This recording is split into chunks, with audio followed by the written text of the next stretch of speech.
Chapter 13. The air was cool as the sun began to rise, a light fog clinging low to the ground.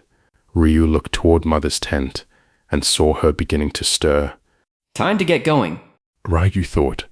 His mount stood ready and silent as he climbed onto her back. He marked the southern trail for Morat to follow. He'd spent plenty of time teaching Morat how to read his signs. With a gentle kick, the horse started forward, hooves muffled by the morning mist. When the sun finally crept over the horizon, Ryu reached into his saddlebag for a bit of hardtack, but instead his hand found a small bundle wrapped in heavy cloth. Well now, looks like Mother's been busy. His horse's ears perked up. Ryu unwrapped the bundle, and the smell made his stomach growl. Inside was a generous portion of salted pork and fresh bread.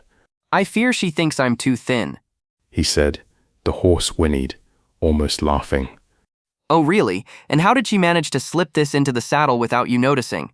The mare dipped her head, then shook it side to side. What do you mean you don't know? The saddle was beside you all night. A sharp snort answered him. You two are in on it together, aren't you? His horse ignored him and began to graze. I'm not buying it. You let her in my saddle, didn't you? An image of a freshly cut apple flickered in his mind. I see. You let yourself be bought for an apple. Some friend you are. The image repeated, this time brighter. I don't care how fresh the apple was, he said, laughing. The horse snorted hard, and Ryu shook his head, still smiling. So, what else have you two been up to? A new image appeared, his sword hanging from the saddle. What? You let her mess with my sword? His amusement turned to alarm. He quickly rewrapped the food and wedged it into the saddle horn, then drew his blade and inspected it carefully. After a moment, he gave a low whistle. She's got some mad skills. I can't believe how sharp this looks. He turned the blade in the light, searching for even the slightest nick or imperfection. None, only a flawless, mirror-like edge. You know, I can only count on one hand the master smiths who could come close to this. Mother's more than some dirt farmer's wife. The horse snorted softly. I bet this baby will do some damage, he said, swinging the sword through the air in a clean arc. He spotted a dead oak nearby and guided his mount closer. Selecting a branch as thick as his forearm, he raised the sword and simply let its weight fall. The limb sheared clean through, as if it were twine. Ryu yanked the blade up sharply to keep it from striking his horse. Now that's sick. Morat and I will have to talk about Mother tonight. His horse turned her head to eye him. I believe I know who she really is. Another snort. Then she returned to nibbling bark. Well, enough of this for now. He slid the sword carefully back into its scabbard, unwrapped his meal again, and ate as his eyes swept the horizon, watchful and thoughtful beneath the waking sun. When the dew had burned off the tall grasses, Ryu found a good spot and stopped. He set the marker, hobbled his horse beside a clump of reeds, then walked a short distance away. He chose a patch of earth and knelt, closing his eyes to clear his mind. Nature filled him, the forest music eased into his bones, and a slow calm spread through him. He felt himself slipping free of the body and had to steady his will so he would not snap back. The sinking passed. He moved through the levels, climbing toward the higher plane. It had been a while since I've had time to travel like this. Now, let's see what's ahead. He stepped forward and instantly was jerked back. He glanced at his life cord. It should have been a steady silver strand. Now it bled red and thinned, color fading. My body's in trouble. With a flash and a bang, he was back inside himself.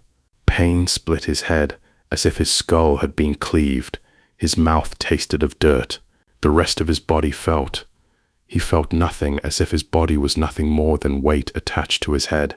He fought for a long, steady breath until the storm inside him eased, then listened. Two creatures stood nearby, speaking in rough, guttural bursts. Ryu kept his eyes shut, not wanting to give himself away.